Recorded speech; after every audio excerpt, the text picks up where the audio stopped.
यह पैठन गांव है जिसे संत एकनाथ की उपस्थिति से आशीर्वाद प्राप्त है।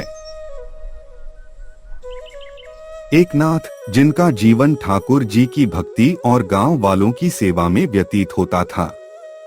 कहते हैं एकनाथ कभी क्रोधित नहीं होते, क्यों ना हम इसे परखें, देखते हैं वो कितनी देर तक शांत रह सकते हैं। हाँ, मजा आएगा। लेकिन कुछ लोग उनकी भक्ति पर विश्वास नहीं करते थे और इसे शरारत करने का मौका मानते थे। अरे संत एकनाथ, तुम अपने आप को संत कहते हो, लेकिन चलते ऐसे हो जैसे हमसे ऊपर हो। क्यों हमें तेरा सम्मान करना चाहिए? तू भी तो एक साधारण आदमी ही है। सारा दिन गांव वाले उनका मजाक उड़ाते रहे, लेकिन एकनाथ ने कभी अपना धैर्य नहीं खोया। उनका मन पूरी तरह ठाकुर जी में लीन था। इस आदमी का धैर्य तो सचमुच ईश्वरीय है। मैंने कभी किसी को ऐसी शांति से सहन करते नहीं देखा।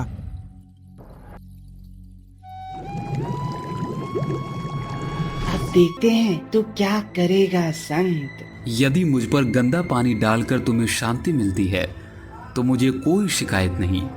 मैं तो बस यही प्रार्थना करता हूँ कि ठाकुर जी तुम्हारे दिलों को शुद्ध कर दें, जैसे इस पानी ने मेरे शरीर को साफ कर दिया। कैसे हो सकता है कि एक आदमी जिसे हमने इतना अपमानित किया हमें क्षमा कर दे? क्या वो सच में इतना महान है? अचानक उसके घर की छत से पानी टपकने लगता है। बारिश तेज होती जा रही है और घर के अंदर पानी भरने लगता है। उसकी पत्नी और बच्चे डरते हुए उसके पास आते हैं। अब क्या करेंगे? छत तो टूटने ही वाली है। कृपया मेरी मदद करो, मेरा घर गिरने वाला है, पानी भर रहा है। वह एक एक करके गांव वालों के घर जाता है, लेकिन कोई भी उसकी मदद करने को तैयार नहीं होता। तूने दूसरों के साथ जैसा किया है, अब भुगत। हम क्यों तेरी मदद करें? संत एकनाथ जैसे संत को परेशान किया है और अब मदद मांगने आया है, खुद ही संभाल ले।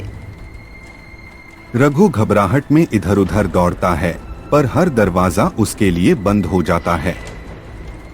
वह हताश होकर सोचता है कि अब वह क्या करे।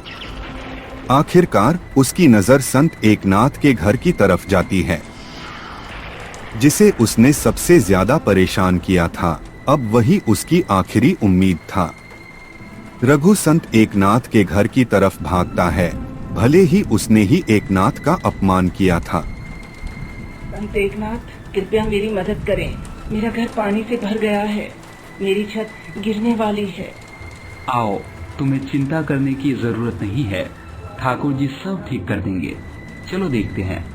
एकनाथ गांव वाले के घर पहुंचते हैं। वे एक एक करके पानी निकालने में उसकी मदद करते हैं। वे कुछ गांव वालों को भी इकट्ठा करते हैं और मिलकर छत को ठीक कर देते हैं। आपने मेरी इतनी मदद की, जबकि मैंने आपको इतना तंग किया। आप मुझसे बदला क्यों नहीं लेते? मैं बदला लेने में विश्वास नहीं करता। जो व्यक्ति ठाकुर जी के शरण में है, उसके दिल में केवल करुणा होती है। यदि मैं तुम्हारी सहायता नहीं करता तो मेरी भक्ति अधूरी होती। ठाकुर जी सबको माफ कर देते हैं और उनकी कृपा से मैं भी। संत एकनाथ, आपने हमें जीवन का सच्चा रास्ता दिखाया है। अब मैं भी ठाकुर जी की भक्ति में अपना जीवन समर्पित करना चाहता हूँ। सच्ची भक्ति वही है जिसमें प्रेम और क्षमा हो।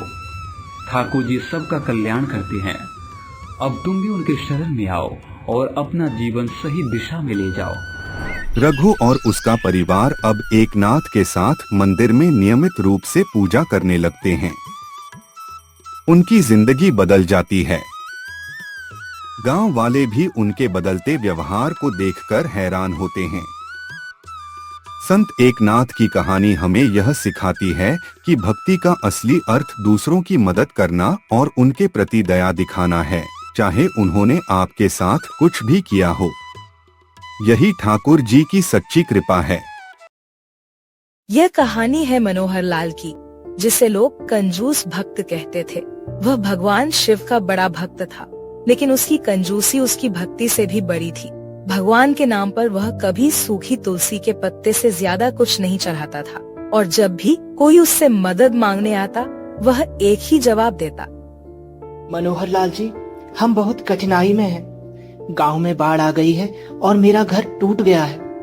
क्या आप थोड़ी मदद कर सकते हैं? भगवान पर भरोसा रखो। मैं तो सिर्फ भगवान के लिए कुछ करता हूँ, इंसानों के लिए नहीं। जो भी होगा भगवान खुद देख लेंगे। भगवान आप जैसे भक्तों के माध्यम से ही लोगों की मदद करते हैं। कृपया थोड़ी सहायता कर दीजिए। नहीं, मैंने कहा ना, मैं सिर्फ भगवान शिव के लिए सब कुछ करता हूँ, किसी और को कुछ नहीं दूंगा। मनोहर लाल की कंजूसी उसके दिल पर हावी थी। वह केवल अपने धन को सुरक्षित रखता था और हर संकट को भगवान पर छोड़ देता था। एक रात मनोहर लाल को एक स्वप्न आता है।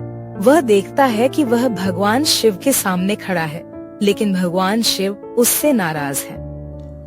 मनोहर लाल, तुम मेरी भक्ति करते हो, लेकिन तुम्हारे दिल में करुणा नहीं है।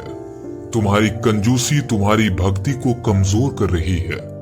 अगर तुम नहीं बदले तो बड़ा संकट तुम्हारे जीवन में आने वाला है। हे महादेव, मुझे क्षमा करें। क्या संकट आने वाला है? समय आने पर तुम सब जान जाओगे। मनोहर लाल की आंखें खुल जाती है। वह पसीने से तरबतर होता है और भय में घिरा रहता है, लेकिन इसके बावजूद उसकी कंजूसी कम नहीं होती। समय बीतता गया और कुछ समय बाद मनोहर लाल का बेटा बीमार रहने लगा, लेकिन उसकी बीमारी का इलाज कहीं नहीं मिल रहा था। तब उसने शहर से बाहर जाकर बड़े वैद्य के पास उपचार कराने का निर्णय लिया और अपनी पत्नी के साथ वहां गया। वैद्य जी, हमारे बेटे को क्या हो गया है? ये ठीक नहीं हो रहा, कृपया इसे देख लीजिए। हम बहुत दूर से आए हैं। जी, आप लोग विश्राम कीजिए, मैं देखता हूँ। फिर वैद्य उसे उपचार कक्ष में ले जाता है। घंटों बीत गए, बीमारी का पता लगाने में समय लगता रहा। इस दौरान मनोहर लाल और उसकी पत्नी बहुत परेशान होने लगे। तभी वैद्य जी बाहर आते हैं। बीमारी गंभीर है, इसका इलाज मुश्किल है। अब इसका जीवन भगवान के हाथ में है। जी, आप ऐसा मत कहिए। मेरा सारा धन ले लीजिए, लेकिन हमारे बेटे को ठीक कर दीजिए। हम इसके बिना जी नहीं पाएंगे। अगर हमारा बेटा नहीं रहा तो इस धन का क्या फायदा? धैर्य रखिए, हमने पूरी कोशिश की है, लेकिन अब हमारे हाथ में नहीं है। अब आप भगवान से ही प्रार्थना करें कि वह इसे जीवन दान दे। मनोहर लाल और उसकी पत्नी रोने लगते हैं और निराश होकर अपने घर लौट आते हैं। समय बीतने के साथ उनके बेटे की तबीयत और भी बिगड़ने लगी। यह सब देखकर उसकी कंजूसी धीरे धीरे पिघलने लगी और अब वह दूसरों की मदद और दान पुण्य करने लगा। अगली सुबह मंदिर में सभी पूजा में लीन होते हैं और मनोहर लाल भगवान शिव से अपने बेटे के जीवन की भीख मांग रहा होता है। तभी एक साधु वहां आता है और मनोहर लाल की ओर देखते हुए कहता है, हे भक्त, क्या तुम मेरी मदद करोगे? मैं भूखा और थका हूँ, मुझे भोजन और आश्रय चाहिए। प्रणाम गुरुजी, कृपया पहले भगवान का प्रसाद ग्रहण कीजिए, फिर मैं आपको अपने घर ले चलता हूँ। मनोहर लाल साधु को अपने घर ले आता है और उसे भोजन परोसता है। साधु भूख से थका हुआ था। वह बड़े ही आनंद से भोजन करता है। भोजन के बाद साधु कुछ सोचते हुए मनोहर लाल से कहता है, क्या तुम मुझे अपने खजाने वाले कमरे में सोने की अनुमति दे सकते हो? खजाने वाला कमरा? आप वहाँ क्यों सोना चाहते हैं? आपके लिए मैंने अंदर वाला कक्ष तैयार किया है। यह भगवान की सेवा का एक हिस्सा है। अगर तुम मुझे वहाँ सोने दोगे तो मैं तुम्हें बड़ा आशीर्वाद दूंगा। मेरा धन मेरे किस काम का, अगर मेरा बेटा ठीक न हो सके? अगर यह भगवान की सेवा है तो मैं यह अवश्य करूंगा। और फिर मनोहर लाल ने निस्वार्थ भाव से खजाने का कमरा खोल दिया। तभी अचानक एक तेज रोशनी पड़ी और साधु का रूप बदलकर भगवान शिव का हो गया। उनका विशाल और दिव्य स्वरूप मनोहर लाल के सामने प्रकट हुआ। मनोहर लाल, तेरी भक्ति सच्ची थी, लेकिन तेरी कंजूसी ने तुझे कमजोर कर दिया था। आज मैंने तुझे सिखाने के लिए यह परीक्षा ली है। अब तूने अपनी गलती सुधार ली है। मैं बहुत प्रसन्न हूँ। मांगो, क्या मांगती हो? हे महादेव, मुझे क्षमा करें। बस एक विनती है, मेरा बेटा ठीक हो जाए। तथास्तु, तुम्हारा बेटा जल्दी स्वस्थ हो जाएगा। इस प्रकार मनोहर लाल का बेटा कुछ ही दिनों में स्वस्थ हो गया और उसकी कंजूसी अब उसकी उदारता में बदल गई। गांव में अब उसकी भक्ति और दान की बातें होने लगी। तो भक्तों, यह कहानी हमें सिखाती है कि सच्ची भक्ति का आधार केवल पूजा नहीं, बल्कि दया, करुणा और दूसरों की सेवा में है। केवल धन संचय करने से जीवन सफल नहीं होता, बल्कि उसे सही जगह इस्तेमाल करके ही सच्ची समृद्धि मिलती है। भगवान उनकी सहायता करते हैं जो दूसरों की मदद के लिए अपने हृदय और खजाने दोनों को खोलते हैं।